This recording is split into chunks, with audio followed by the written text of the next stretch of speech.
Hello beautiful people! For today's video ay magluto tayo ng tofu ala king.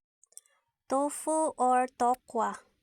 Ang difference lang daw ng tofu ay silky siya or mas smooth yung pagkagawa niya, mas soft siya. Kisa sa tokwa na mas matigas at medyo rough.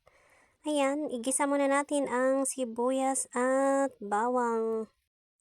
Margarine po guys yung ginamit natin na kasi wala tayong butter. Iyan guys, ukay-ukayin lang natin hanggang maluto yung sibuyas at bawang bago natin ilagay ang ating mushroom. Ukay-ukayin ulit para maluto yung ating mushroom.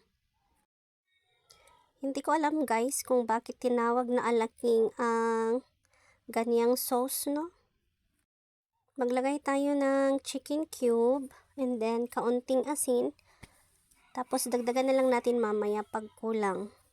Maglagay tayo ng paminta.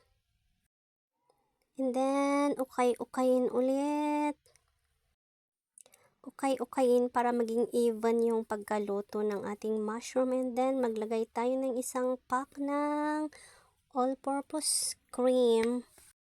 And then, maglagay din tayo ng evaporated milk kasi marami yung ating tokwa.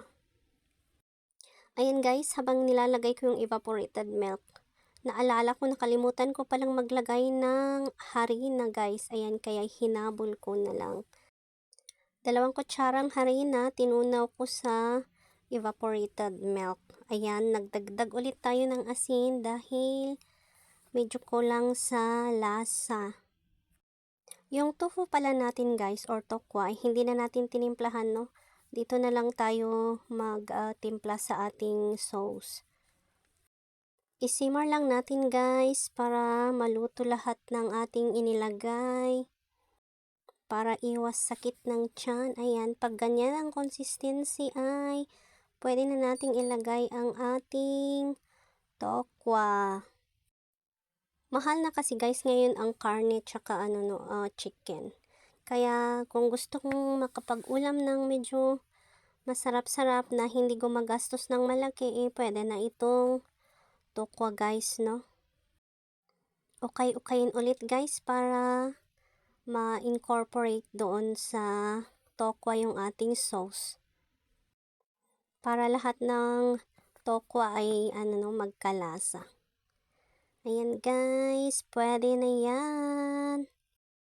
Kaunting ukay-ukay na lang at pwede na nating iserve. Ayan guys. Pwede na tayong kumain. Thank you guys for watching. Have a nice day.